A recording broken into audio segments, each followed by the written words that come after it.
Hello and welcome to Trusty Chords, the podcast which aims to celebrate music and those that create it. For the Australian music fans among us, and I've looked at the podcast demographics, that is most of you, the name Dean Hanson might not be to the level of household recognition, though his work is certainly on the way. For close to 2 decades now, Dean has served as the guitarist of Ballpark Music, a group who are, in my opinion, one of the country's most consistently good groups. Sure, they might not have won an ARIA yet, and they might have only received their first local chart topper, so far, last year. But their work is stellar, their live music experience immense, and their reputation as solid performers established. But for fans of Dean, and there are plenty, there's good news in the pipeline, because he has today released his debut album under his solo moniker, Zeano. Dubbed Window Seat Always, Dean figured it was time to put all those ideas he had bubbling away under the surface to good use and to finally make a record which showcases them all. Working with Tim Hart of Boy and Bear, a 10-day recording period gave way to an album which is truly exceptional. Some records get unfairly overlooked when described as a solo project, but don't let that fool you. Dean has crafted a record which could easily stand tall on its lonesome if he had no prior brand recognition. That is to say, this is a record you should give your time to. Come for the outgoing pop rock near the start and stay for the introspective work that populates the back end. You won't regret it. As you might be able to assume, I was lucky enough this week to have a chat with Dean for the podcast, where we talked about solo projects, supporting big name acts, and creating music solely for the love of it. Anyway, have a listen to Zeano's Window Seat Always, buy a ticket to his album launch show, have a listen to our chat, and I'll see you at the end of the episode for some general housekeeping.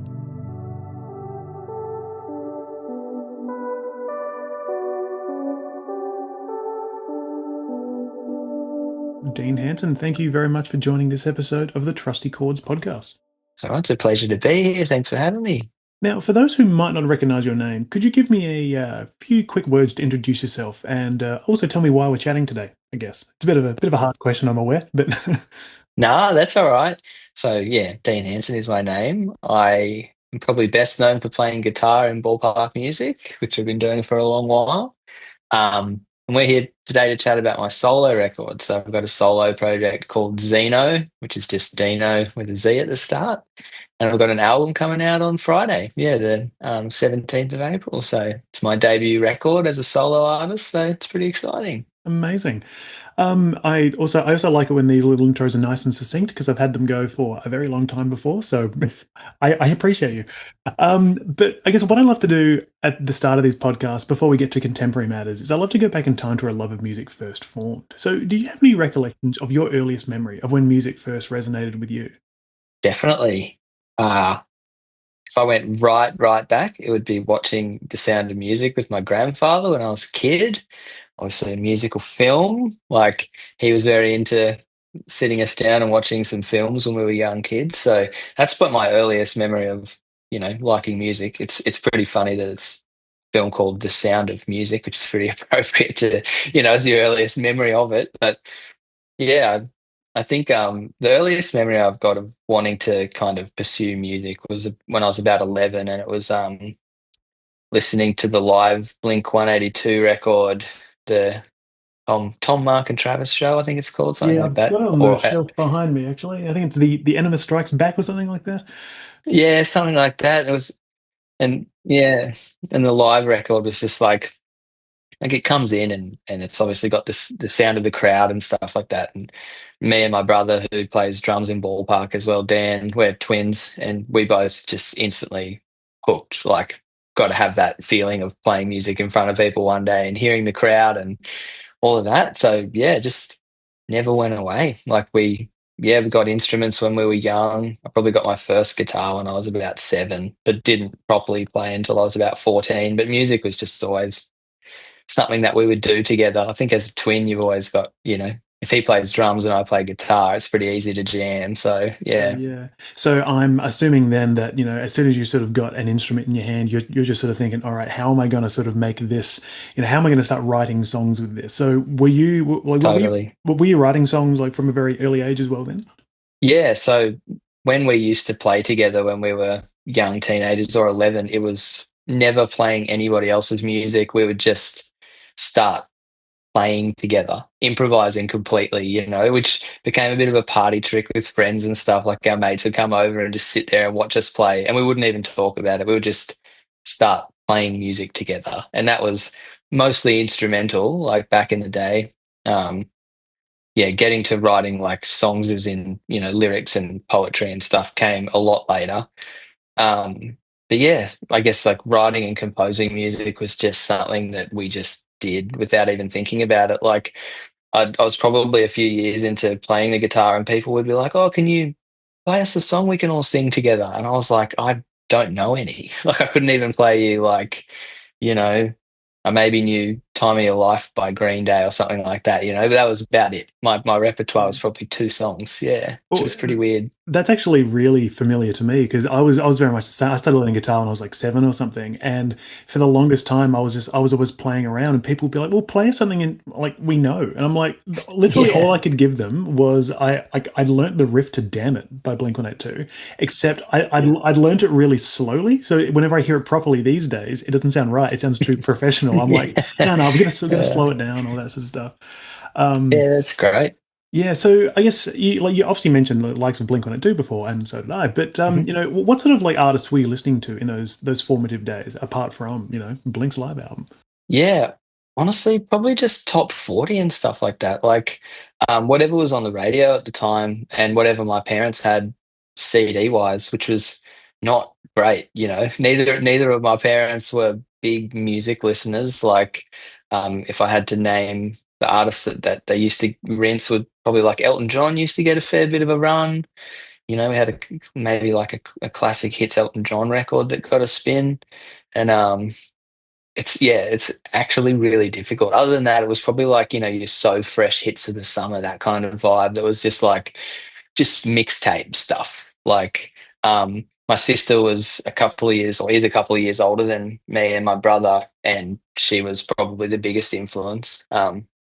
We grew up in Lismore, which is near Byron Bay, and Byron Bay had like, the hardcore metal scene, and my sister was kind of like, hung out in those kind of circles and would just show me and Daniel metal music. So naturally, we went down the kind of like punk hardcore thing as young teenagers in that area. It was like the coolest thing ever if you could, put a band together and play a gig. So, um, yeah, early music stuff. I guess that's probably why I didn't learn to play many other people's songs, because I just liked songs as single individual things, Like the first album it's probably when I got to uni that I started thinking, oh, albums. Like you can sit down and listen to this thing and it's not, you don't have to chop and change it all over the place, which is pretty strange. Yeah. Yeah, I mean, I guess that also sort of comes into that. Like obviously mentioned like compilation albums, like the So Fresh and everything. That's just very much sort of just like how you sort of grew up listening to radio as well. Like there's never any sort of like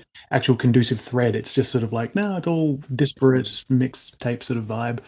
Um, but also you also did mention being from Lismore as well. So I'm assuming pretty much everyone there is just sort of like it's Grinspoon or it's nothing. Is that pretty much what it was like? It's pretty It's sort awesome. of like Yeah. it's pretty much a case of, drop D guitars, nothing else. Oh, 100%. Yeah. The first battle of the bands I was ever a part of, we played yeah, Champion by Grinspoon, did a cover of that. So, and the first rehearsal room that, I ever went to when I was a teenager was a place called Sound Solutions in South Lismore. And apparently it was where Grinspoon, cut their teeth rehearsing and stuff. So, Yeah. yeah, Just totally. following in the footsteps of all the legends that came before you, obviously. So, That's right.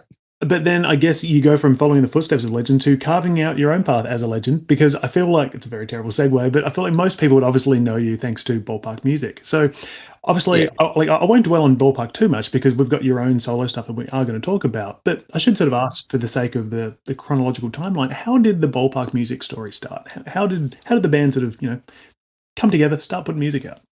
Yeah. So all of us went to uni in Brisbane in, what year was that? 2008, I think. It feels like a million years ago now because it pretty much is. But yeah, we all went there and studied music. So me and my brother both went. Our aim going to university was to, get out of the regional area, New South Wales, get to Brisbane. Best place to meet like-minded people and musicians is in a course full of people who are there to play music. So our aim was always get there, meet some people to start a band with, and you know, funnily enough, like yeah, maybe in our first semester, um, we used to watch. you used to have to do like a performance every Wednesday, and everyone had to be a part of it, or you went off into groups and you came back and you collaborated with everybody and a kind of general uni vibe.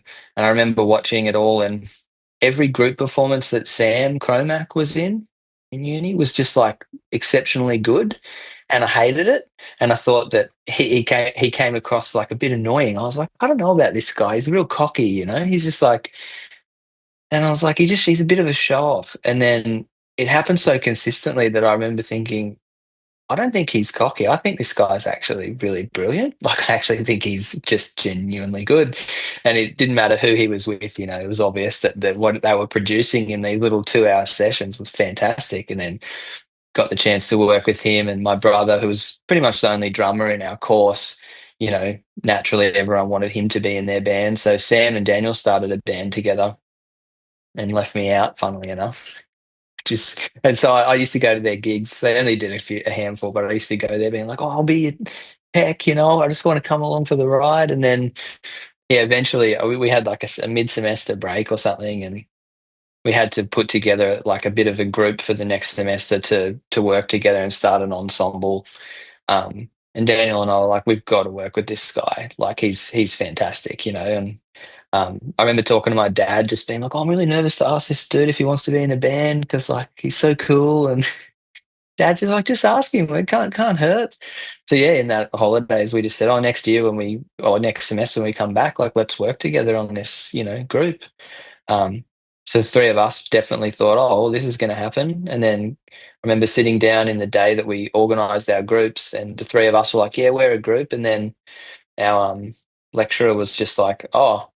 Like pointed to Paul, who's our keys player, and was like, "Oh, you can be with these guys." And I was like, "No, a piano in the band." That's not At cool. that time, yeah, it's not heavy. But how are we going to fit that in? And then we were practicing for a bit um, during the first lesson, and then our teacher walks back in and Jen's with him, and she'd chosen to do like jazz instead of like the ensemble thing, and then she changed her mind, and he walked in and he's like, "Oh, I've got, Jen's just a floater. Like, you guys look like you could use another member. So, she can be with you guys." And I was like, no, like, what is she going to do? A girl in the band, me being an ignorant 18-year-old something, being like, oh, obviously growing up around this sort of hardcore metal scene, there's a bit of toxic masculinity going around at the time, which is pretty hectic.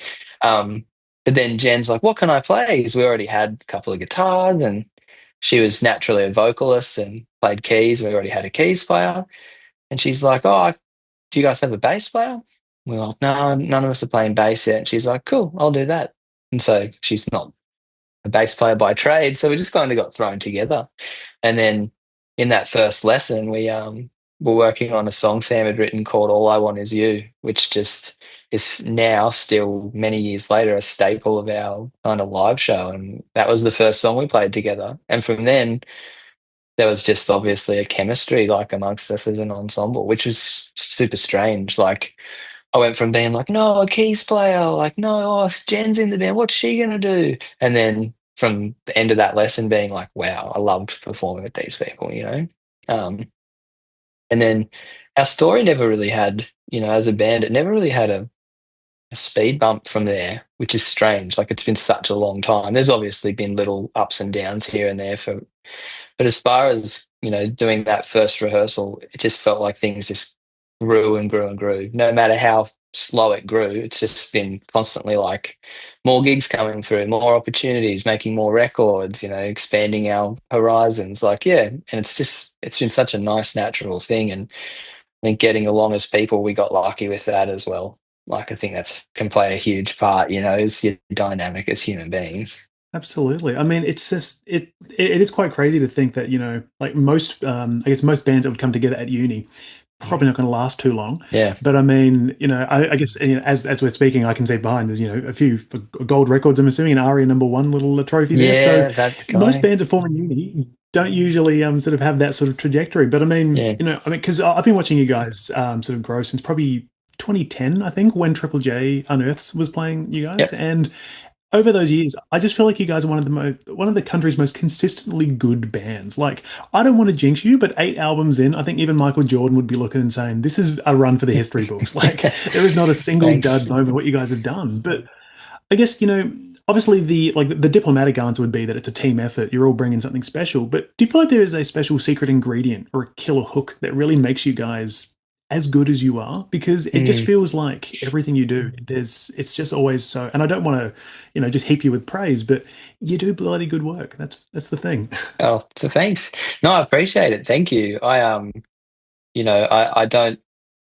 I think yeah, we've never really kind of positioned ourselves or had the attitude of thinking that we were doing really good. We just sort of I don't know. I wouldn't call us like underdogs or anything like that, but being like in Brisbane, especially in the early days, was pretty funny because everything's happening in Sydney and Melbourne and stuff. And in Brisbane, you kind of just do your own thing. And we were, I guess like making music for the enjoyment of it. And like I said, it was things just kept snowballing. So there was no like major recipe and there was no like major backing or no one behind us kind of trying to push us into the spotlight or anything. So we kind of just were able to organically figure out what we wanted to do. And the fact that other people like that and still do is incredible. It's still baffling sometimes. Like I often gauge, whether we're successful just on the fact that people still want to listen to the record and still come to the shows after all this time. And a lot of people who keep coming back as well. They've seen us before, but they're like, no, this is my, 10th time. We've got people who've seen our live show like 50 times now and stuff, which is just absolutely incredible.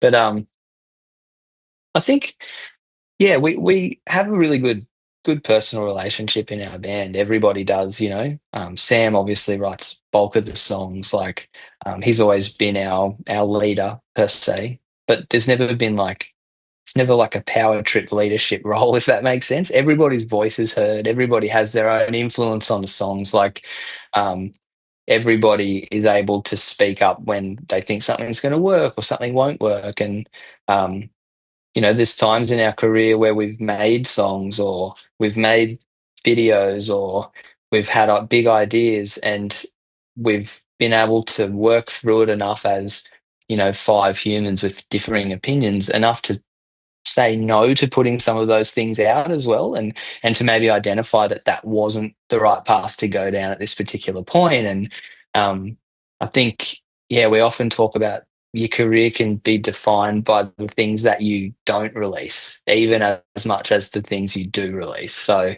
if we were to kind of um you know open up the sort of like the vault of all these things that we sort of had put together that we decided weren't the right vibe, it could be a completely different trajectory for our band. And I think that, yeah, giving the short version of that is that I just think that the ability for us to all communicate so well to come up with a common goal and to be able to, satiate our own individual needs as artists, but as well as serving this, bigger picture thing has just been so nice. And yeah, hard to put it down to one thing, Yeah, but no, I think that understandable. overall vibe, yeah, yeah. No, understandable. And I mean, I definitely wish I could say I was one of those people who've seen you guys about 50 times, but sadly, I've only ever seen you guys the once. The And once, despite listening to you guys for about 16 years, it was actually only last year when you guys were yeah, supporting nice, Oasis.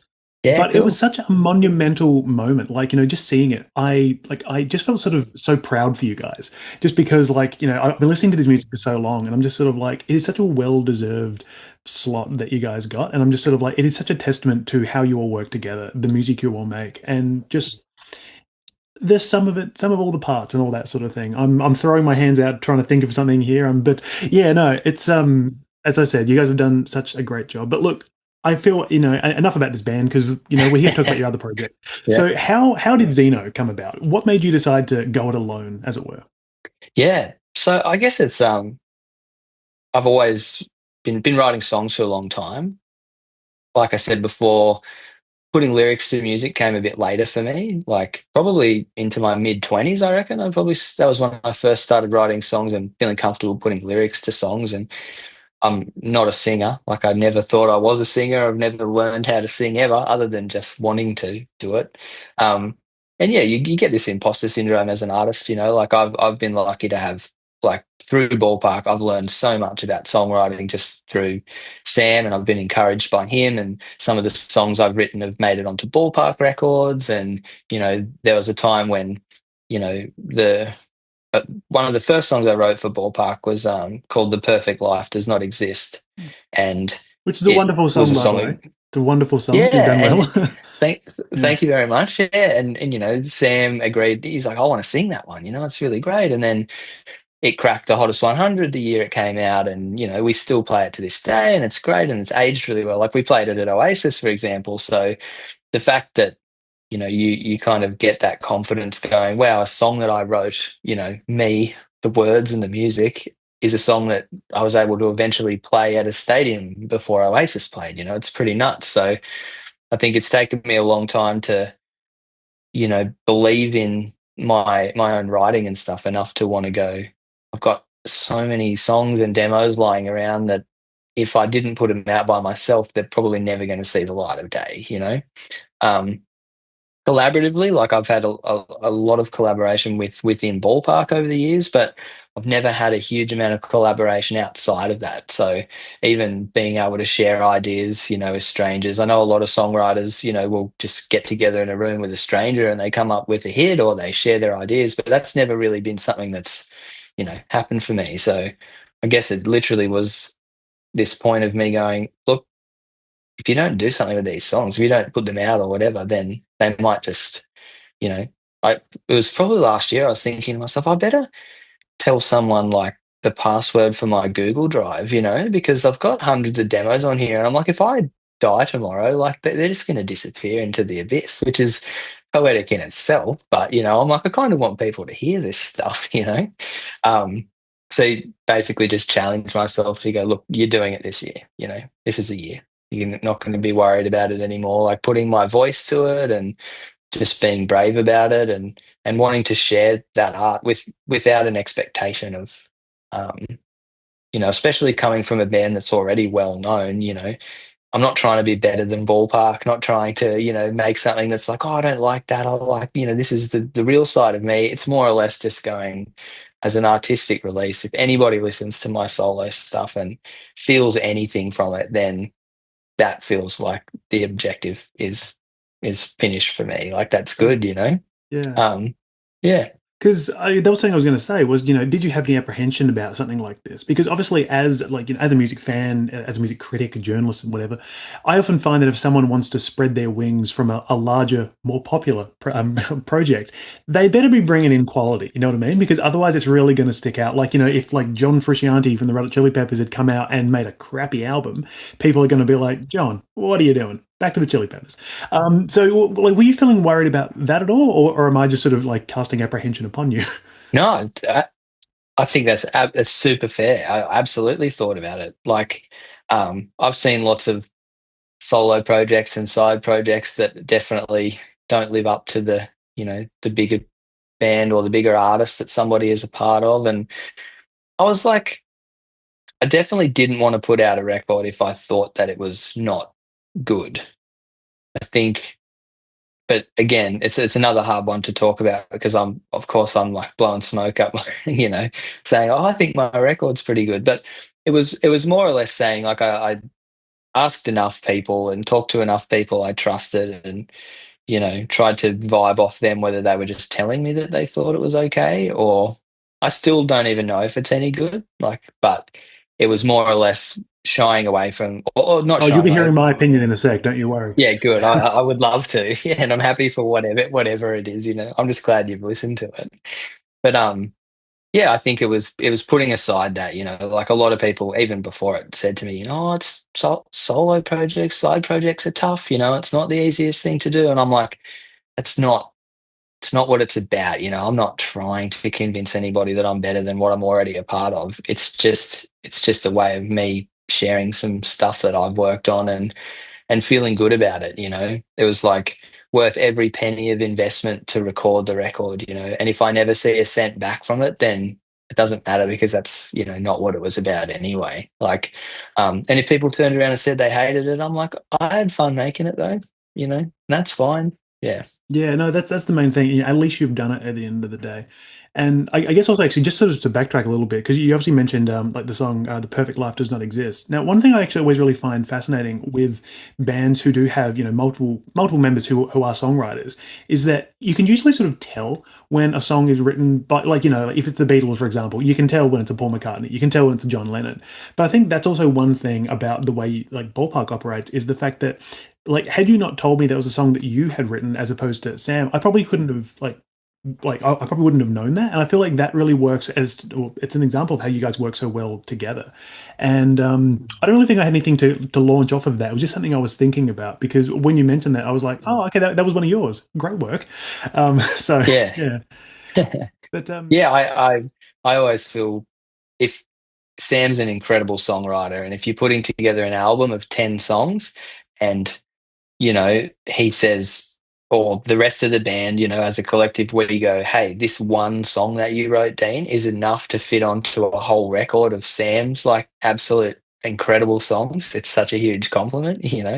And also, if that's ever the case, I feel like definitely in a band, you have to, the person who's singing the song has to believe in the song enough. If it was me forcing it down his throat, going, you must sing it like this or you must do it like that. It's all about offering up that song. And if he believes in it enough that he's like, I believe in what I'm going to be singing on this, then yeah, you avoid that kind of like massive flash of, or just not it feeling a bit inauthentic. Yeah. yeah, totally. No, that makes 100% sense.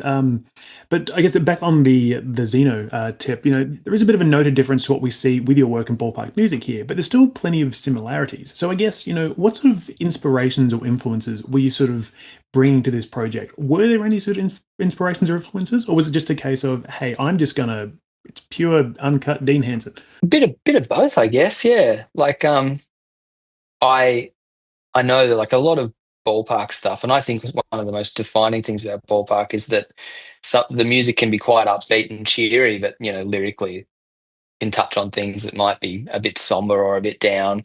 My songs tend to lean towards, especially on this record, like I love sad songs. I love music that makes me feel something. Not necessarily, I like music that makes me feel happy, but I think that music hits me harder when I'm listening to it and I'm like, oh my God, that person was really going through it at this time. And it's all those things are universal. So for me, like the influences on this record would be Elliott Smith, which I think comes across, and Sufjan Stevens as well. I really love Neutral Milk Hotel, like, um, and yeah, also those bands and artists are quite bold in their performances as well, like, um, vocally and things like that. you know, I don't think Jeff Mangum and Elliott Smith sound like Adele by any means, and I don't class myself as a singer. So those are the kind of artists that I see when I'm, loving one of their songs. They have beautiful voices, but it's more for me about how I'm feeling about the performance that they're giving and things like that. So um, yeah, but I guess ballpark being so eclectic as well. Like on my record, there's obviously things that are on nylon string acoustics, and then there's full band arrangements. So that eclectic nature of it as well is absolutely there for me across my record. Yeah, Absolutely, and there's some very nice choices as well of artists. It's definitely pretty much my yeah, uni soundtrack is like your Elliott Smith, your yeah. Sufjan, and your Neutral Milk Hotel. um, but I guess when you sort of realize, hey, it's now or never with making a record like this. Was there initially a plan to actually make an album right from the start, or was it a case of, hey, I'm just going to branch out, maybe make some music, see where it travels, see where it goes, or from the start were you saying, no, I'm going to make a full album? Definitely wanted to make an album. Like, I knew I had enough songs to make an album, and that was the aim. So when I reached out to Tim Hart from Boy and Bear, drummer for Boy and Bear, who produced my record, um, it was essentially like let's get together, let's work on, here's some demos, let's work on one song, see how it goes. That's generally how it works. The ambition was always for it to be a record, but when you're reaching out to somebody to collaborate with them and work, you're often like, oh, let's just do a little trial song and see how it goes. And I think that's just an insurance policy that if you suddenly go in there and you're like, wow, that didn't work, that you haven't committed to a whole thing. But yeah, Tim basically listened to my demos. I thought he was going to say he was too busy. He's a busy man. He's got a lot of things on, but he instantly wrote back and just said, "Man, like, love every bit of this. We're making it happen no matter what. Like, we're going to make an album together," kind of thing. And I was like, "Great. If you think there's enough there for that, then that's what I want to do too." And so, yeah. And then we only had a small period of time. I wanted to get it done quickly. I didn't want it to be like a year long kind of thing. So we booked 10 days in the studio. And I thought, look, if we only do 5 songs, then, I can see from there if we want to keep going, or I can put out an EP. But yeah, ended up smashing out a whole record in those 10 days. So, um, yeah, and had to cull a few things, but generally it was, yeah, we didn't record any more than what we needed anyway. So there's no leftovers or anything like that from the sessions. It was literally the 10 tracks we did are the 10 tracks on the record. Yeah, right. You mentioned Tim from Boy and Bear before, and saying how he was, helping produce the record, and just had the like 10 days. So obviously, you mentioned before that you had a whole lot of notes and everything, and like some ideas that were really kicking around. Was everything on this record? Did that all come from those previous ideas? Was anything sort of like did anything come about in the studio as it occasionally does, or what was the general thing? Like, I mean, I guess as well, how far back does some of this material really span?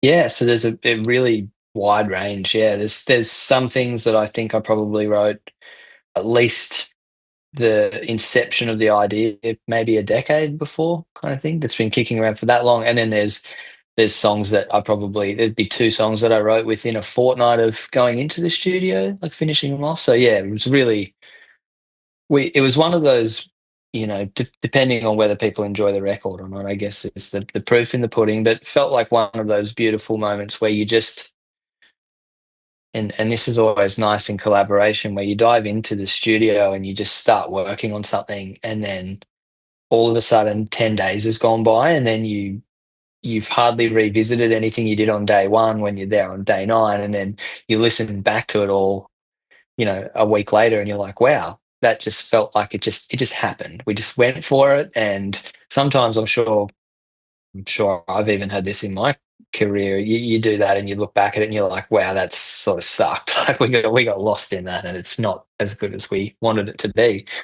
Yeah, that's the way it felt. We sort of, I think Tim and I both saw eye to eye on where we wanted it to go. It was very healthy sort of studio environment where we could offer up ideas and would also not be afraid to say, nah, I don't like that idea, or I don't think we should do that. I don't think we should do this, without anybody getting offended. And um, I think the main thing we focused on was just having the performances be kind of as raw as possible. So on the record, every song we recorded, at least acoustic guitar and vocals live. Just that was what we built the songs off. So I'd sit down, put a couple of mics up, which is, terrible for having to send people different stems and things like that.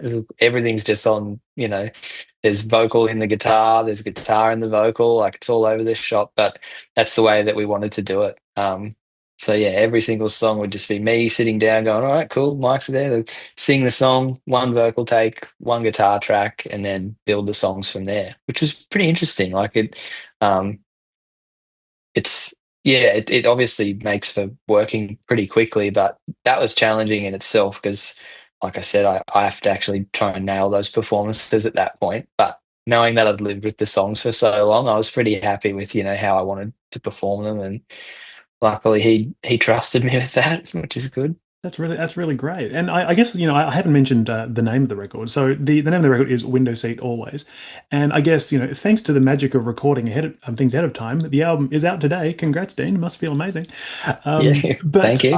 I suppose I should ask as well, where does the album title come from? And I will admit I have read the press release, so I'm aware of where it comes from. But for those listening at home, Yeah, where does the album title come from?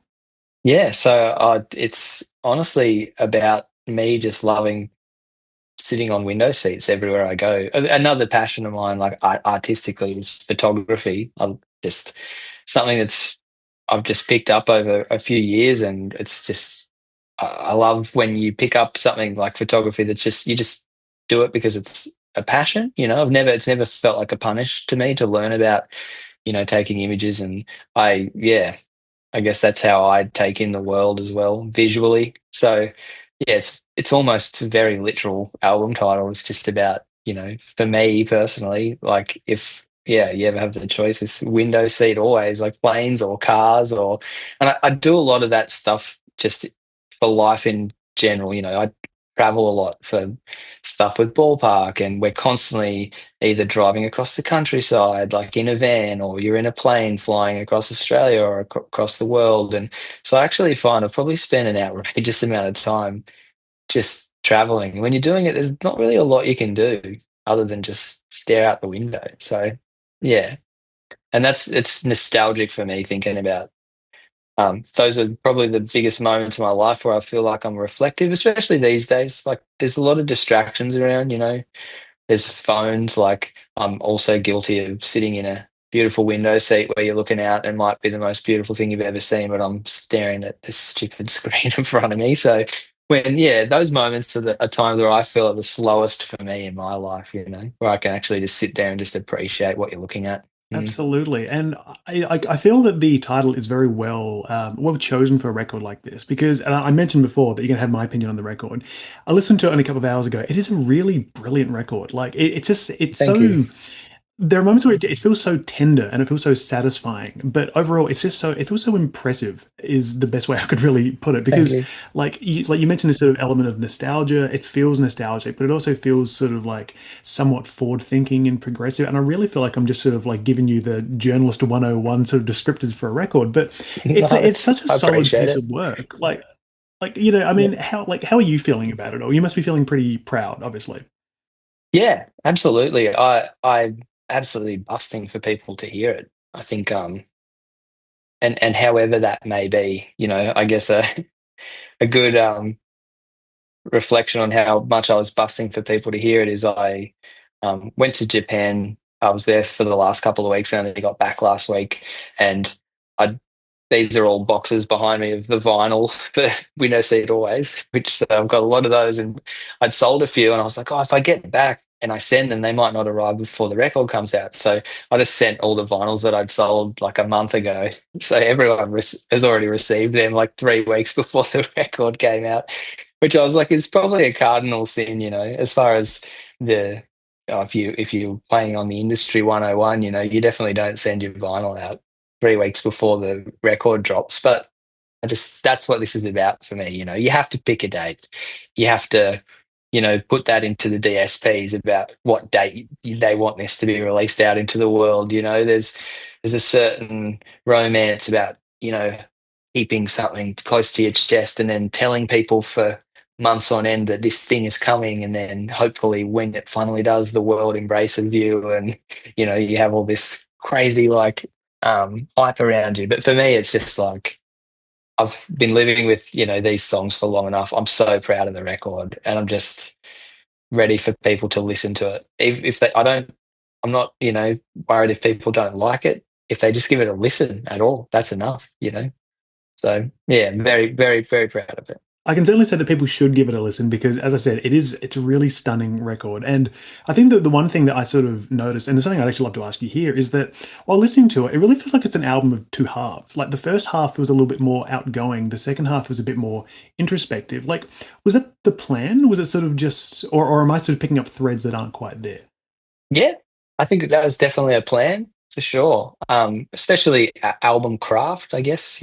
Trying to think about when you're writing a track list or placing something. I initially when I went into making the record, it was my plan was to not have any drums on the record at all.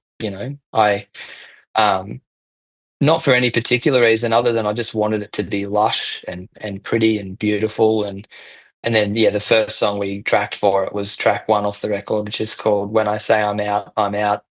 And we just got to a bit of a point in that where we had the recording finished, and Tim was just like, "Man, I'm just thinking maybe just some light drums on this one kind of thing." And then we did it, and I was like, okay, that really works. You just gives a lot more energy. And as far as then I started looking at the songs themselves and going, oh, it'll add a lot of depth to this record if we can have some light and shade, some moments like that. So, and then, yeah, definitely doing the track list was like load the front end with all the energetic stuff, and then I kind of find it funny when I think about the track list, because the second last song is probably the most positive leaning song lyrically. It's a retrospective, introspective song called Lucky Me, and it's about, luck. And then the final song on the record is the one that's just saying, like, so it's called, yeah, Sometimes Your Best Is Not Enough, which is probably the saddest song on the record. And I felt weird about placing them where they are on the track list, but then, yeah, I felt like there was something kind of beautiful about it as well. Like, It's a very fitting sort of like pairing, I guess. But one thing I always do whenever I'm listening to records is I'm always sort of like marking down the tracks that really resonate with me. And obviously, listening to the first half, I'm sort of like, oh yeah, these ones are good. But the ones I was really writing down were the ones from Couch onwards, which is pretty much the second half, which is a little bit more on the introspective side. And I guess that goes to show why I was resonating before when you said Elliott Smith, Sufjan Stevens, Nujum Hotel. That's where we're sort of getting that real introspective, thoughtful songwriting. Um, but I guess one question I always do love to ask folks who do release new records is, for yourself, what does an album like this say about who Zeano, or I guess yourself, Dean, what does it say about who you are as a musician in 2026? yeah, I like to think it's pretty real. I think it's yeah, I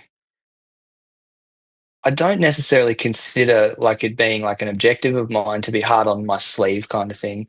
I'm a pretty positive leaning dude generally in everyday life, but then I also, my outlet for, things that I might have experienced in my life, or things that is just picking up a guitar and writing a song. And I think that, yeah, often people might hear it and be like, man, you're going to some pretty dark spots on this. But I'm like, but that's just me trying to be real about, um, I think that everybody's been in those sort of spots before, and I'm definitely. I tried really hard to not hide behind anything on this record, like not to try and change any lyrics or change anything, to yeah, I guess change a perception of what I was going through when I wrote this kind of record, or like what I was feeling in some of the songs. So I I think it's really important for all artists to be authentic. It might be like the kind of aging musician in me that's been around for a while, but the more time I've spent in the industry, the more kind of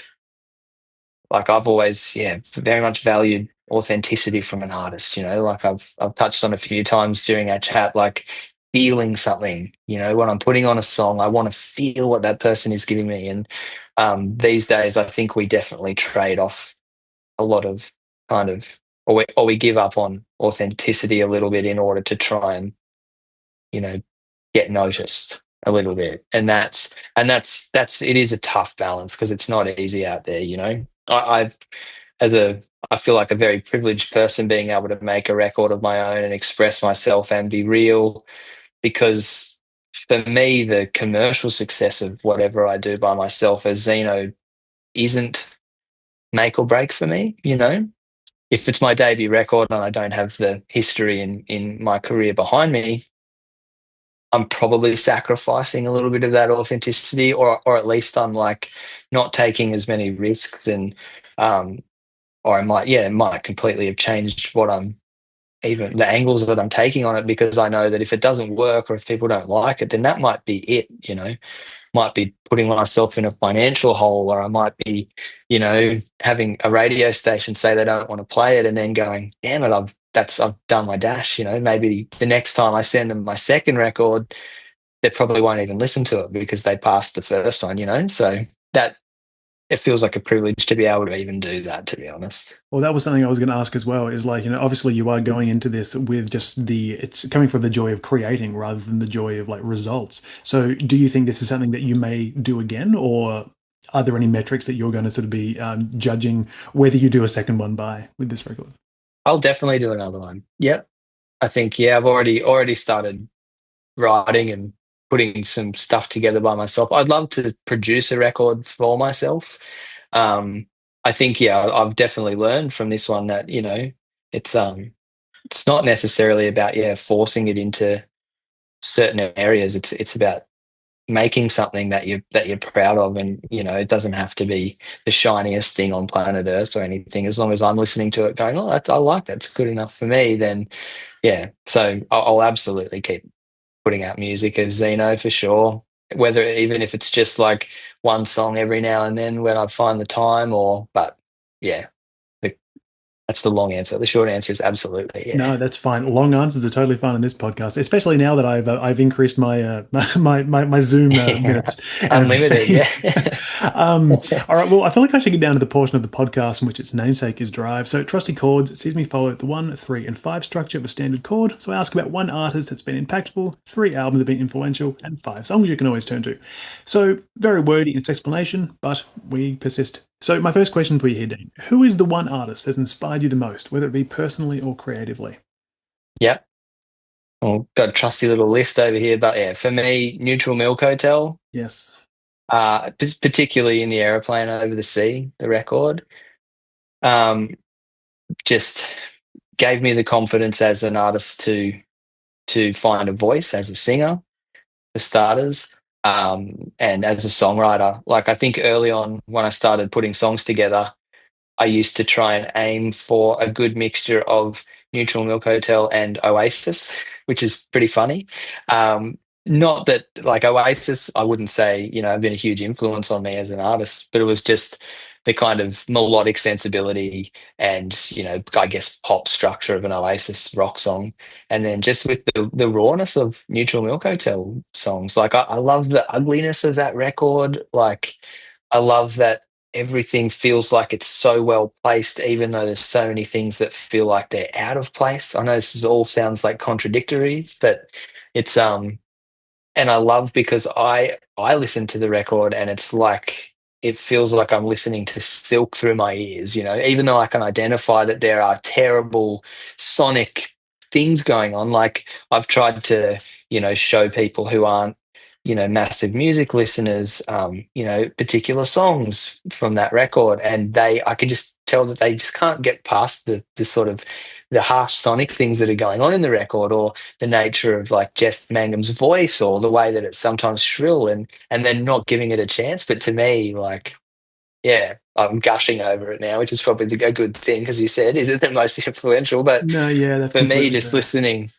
yeah, to all the mixture of all that, the ugly with the beautiful, and that combination of all of that stuff, and also the success of that record and that band in with the kind of obvious like challenges, and the fact that I know that you can never, people underestimate audiences.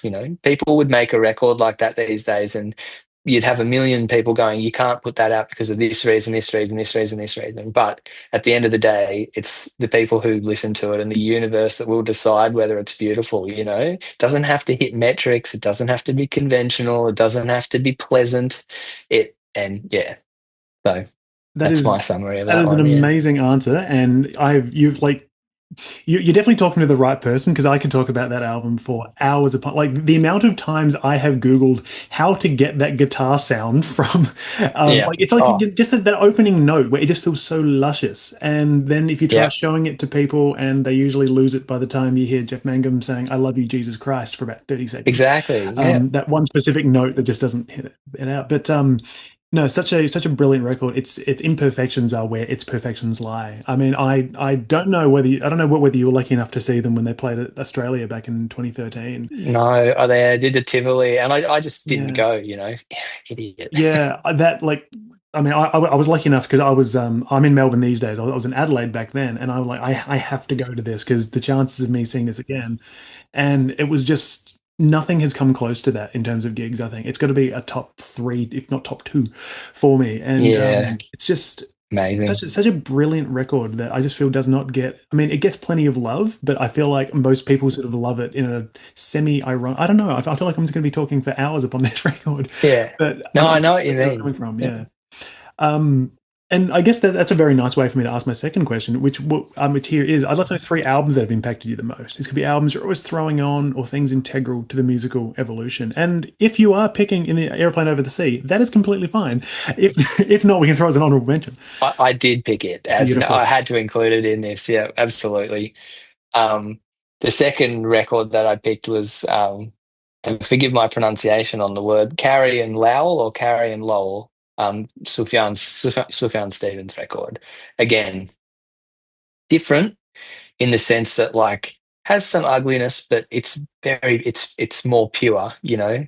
Um, this record, is it No Shade in the Shadow of the Cross? I think is the first song that I listened to a lot from that record, and it's like this record for me. We'd gone on a tour of Europe a bunch of years ago, a decade ago now, and when we'd arrived, we landed, and our first stop was meant to be Paris. And we landed, and we got an email that was like, "Oh, the Paris promoter has cancelled the show. You know, you didn't sell enough tickets." So, and then it was going to be like, you know, Paris, and then a few days off, and then we'd playing somewhere in Austria or something like that.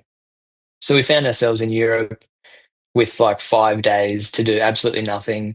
And we were sitting in a van just driving aimlessly across the continent, and it was grey and it was raining and it was terrible.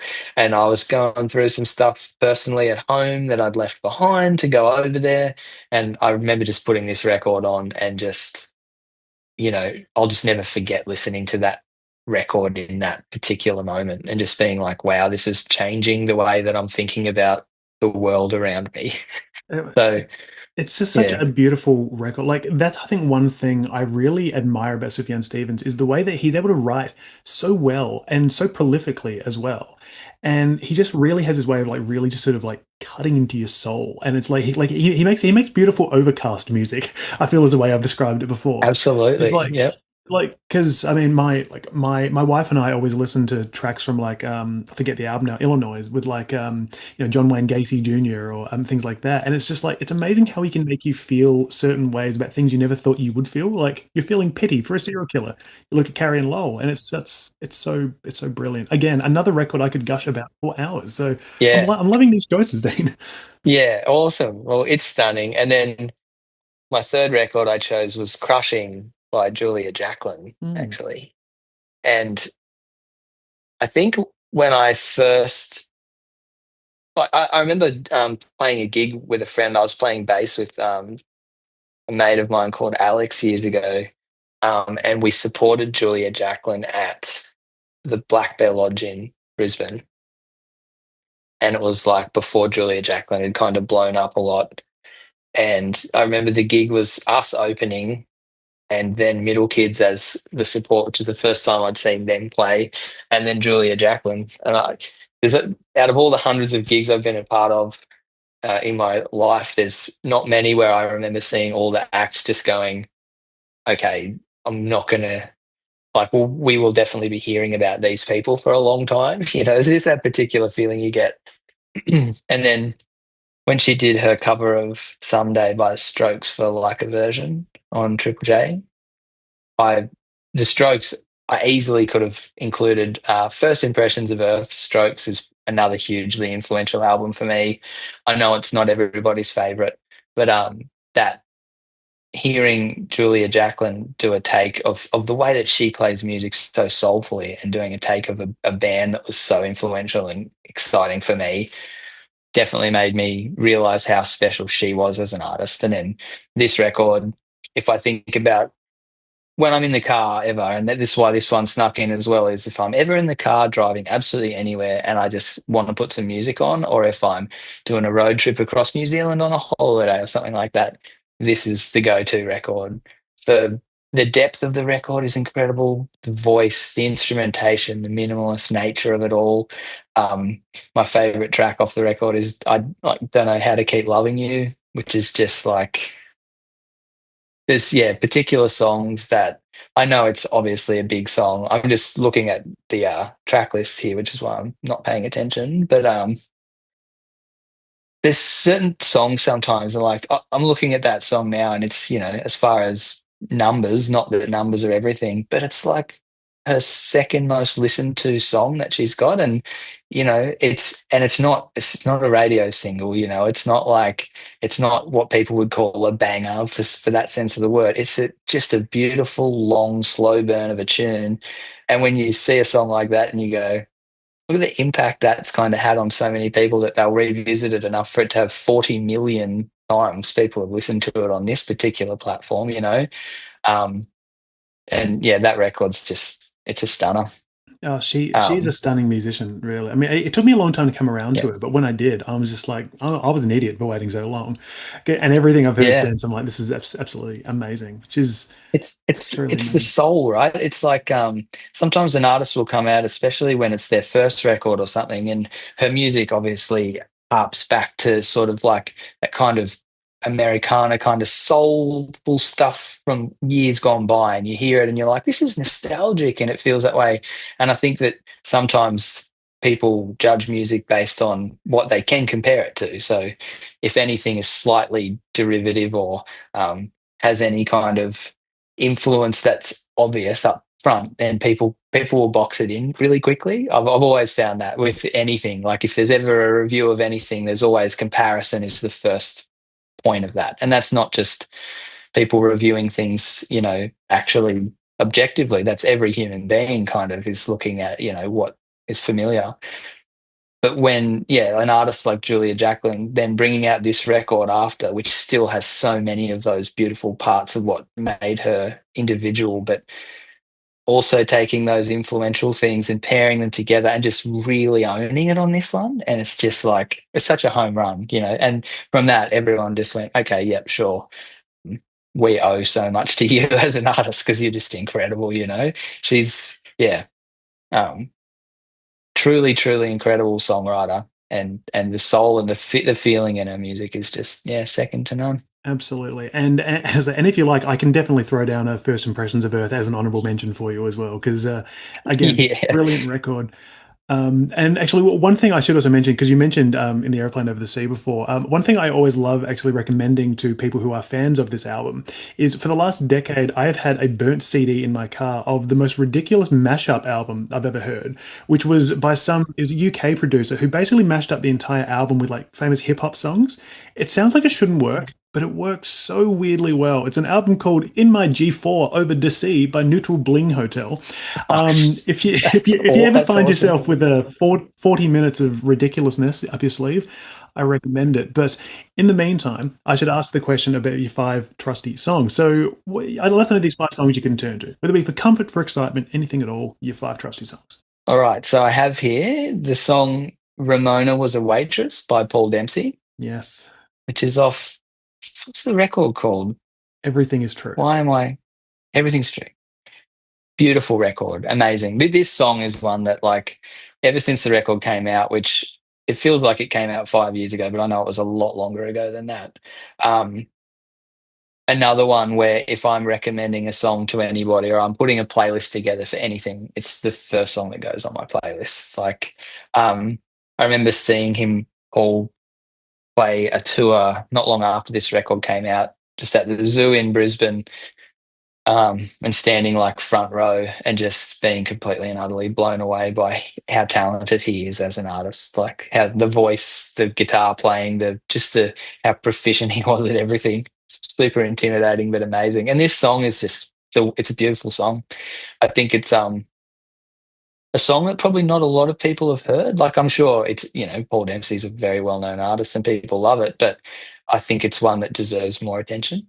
I And agree completely. Actually, it's that song yeah, is it's like that's pretty much the song that my wife and I call our song. yeah, oh, Basically, it's amazing. like it's See, one that we because like what we used to share. I've actually got loads of mixtapes next to me that we used to share with each other, yep, and there used to be ballpark on there. There was always like Paul Dempsey and yep, Paul Dempsey and something for Kate are like our north star of our relationship. But amazing. back when Everything Is True came out, pre-orders actually came with like handwritten lyrics that he would put Oh out. wow, So for the last decade or so, what we've had, we've had like the handwritten lyrics to that song just in our bedroom, wow, that's and awesome. so I see it every day, and that song never gets old for me. I adore it. Yeah, and if everyone I've shared that song like in a playlist with is have all gone wow, and Mm, then listened to the record, and one of my best friends, like I introduced him to it, and yeah, last year for my birthday he bought me the vinyl for it, and I was just like, yeah, and the vinyl I think is the color is like amber beer color or something like that, which is even better. yeah, no, it's Which honestly Paul was Dempsey can do no wrong in my mind, so that's a brilliant choice. yeah. Likewise. And then I have the song I Know the End by Phoebe Bridgers, which is, I don't remember the name of the record that's off, but everyone else will know.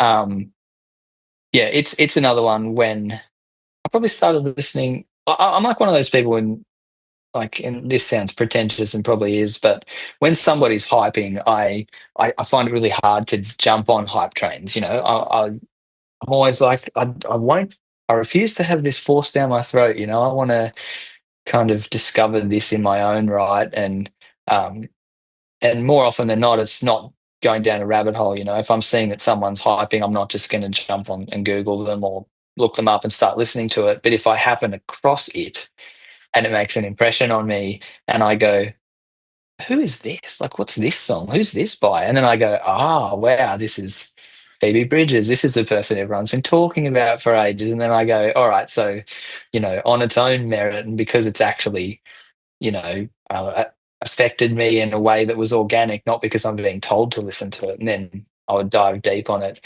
And yeah, this song is another one. Every playlist that I put together ever, it's just on there. It's just, I think every artist, like, if you can have a magnum opus of a song, um, or a masterpiece per se, let's think of like Bohemian Rhapsody or Paranoid Android or Black Parade, My Chemical Romance, you know, things that are like have sections. They're through composed kind of songs. There's not just your standard verse chorus structure, and people who can do that and flex that in a particular song, it's just always very admirable for me when that becomes one of the artist's biggest songs, but they're just, you know, almost showing off how good it is.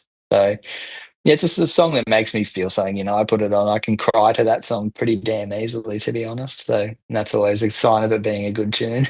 Oh, she's such a brilliant record. I'm sorry, brilliant artist. Sorry. The record that one's from is from Punisher, I believe. Great But record, yeah. one thing, almost every time she gets a mention on this podcast, I always say she's one of those artists who, like, when you listen to her, you just sort of like the way she writes. It feels so easy to write like her, but then Yeah. you try and write like her, and you sound like a bad Phoebe Bridges. Yeah. Like no one can be her except her, and Yeah. I feel like a song like this is a great example of that as well. Yeah, agree. Have you obviously you would have listened to her cover of the Bo Burnham song, I the love That that. Funny Yeah, Feeling? I love that Yeah, cover. right. And that's a beautiful example of an artist being super special because I love the original of that song too. It's like, you know, obviously incredible, but for her to go to take it, like sometimes I'll listen to the Bo Burnham version, then hers back to back, just because they're so different, but they're so the same. And it's incredible just how, you know, can have redefined this song, not really by like reinventing it in any way, but and also it must feel awesome to be him. I think they dated for a while, but this is, you know, irrelevant of this fact. But for him to have somebody like her, you know, give that song a nod that he wrote to say, like, I want to put my voice to this as someone who writes such incredible tunes. Geez, that must have felt nice. I'm also very glad that that Bo Burnham song actually has finally got a mention just in general, even in passing on this podcast, because I feel like What it's a such an song. underrated song. I feel Yeah. it's so prescient and just so it's so thoughtful. But he, obviously, you know, his general comedic angle sort of sees it overlooked somewhat. Yeah. Yeah. I heard the song before I'd watched um any of the special what was it called? Is it In Uh, My Room? Inside, I think it No, was. Inside, that's right. Yeah, I'd heard that song before I watched any of the show. So the song, you know, definitely I was like, holy shit. And then when I see it as part of it doesn't have the same impact, I don't think, because like you said, you're watching everything with the comedy angle and that Inside is incredible in its own right, comedic or not. But that song standalone, like I don't know if I'll ever write a song that's that good. And that's like, God damn it! Like it's like he wasn't trying, but yeah, something about it. Yeah, a brilliant choice. And what would your next song be? Next song I've got is let's go with "You Ought to Know" by Alanis Morissette. Um, Probably more like I know it's been around, probably the longest out of all the songs on my list, definitely. But it's one that I've been listening to a lot lately.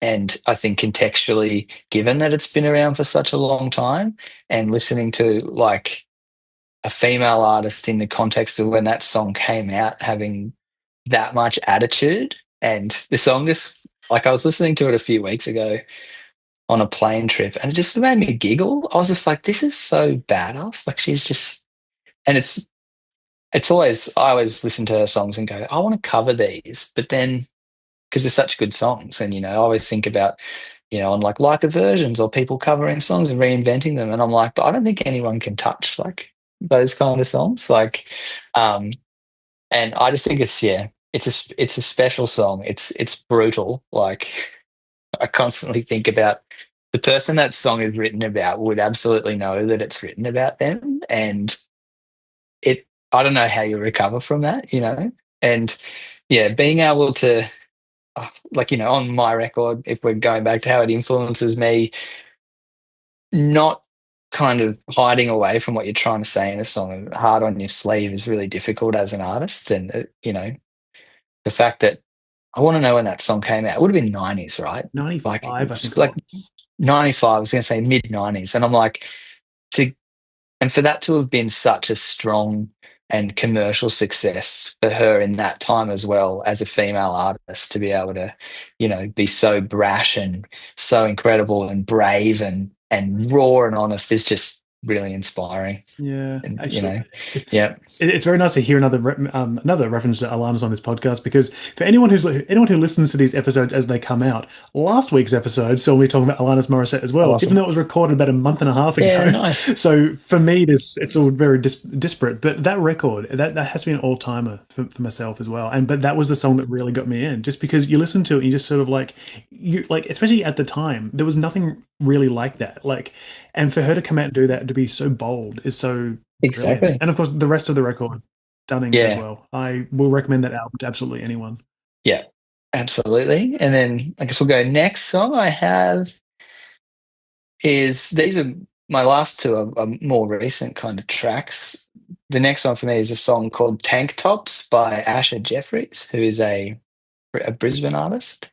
If you're not familiar with Asher's work, um, and this is for everyone listening, yeah, I definitely recommend going and listening to it. This one's a little, it's sort of like not closer to me as a person, but Sam from Ballpark produced this song um, with Asher in the studio, and I remember hearing it when he showed me when they'd recorded it in the studio, and I just remember having one of those moments again of being like, whatever it is, like, if someone's got it in inverted commas, I remember hearing this and just going, mate, like Asher just has it. There's some serious magic about this song. And it's another one that, yeah, I just put it on absolutely all the time. I'll never skip it. I don't even know how to describe it, because it's also like difficult, because I don't think many people would have heard the song that are listening. It definitely hasn't had the wide reaching success. Um, but it's everything about the track, as far as the way it's arranged and when particular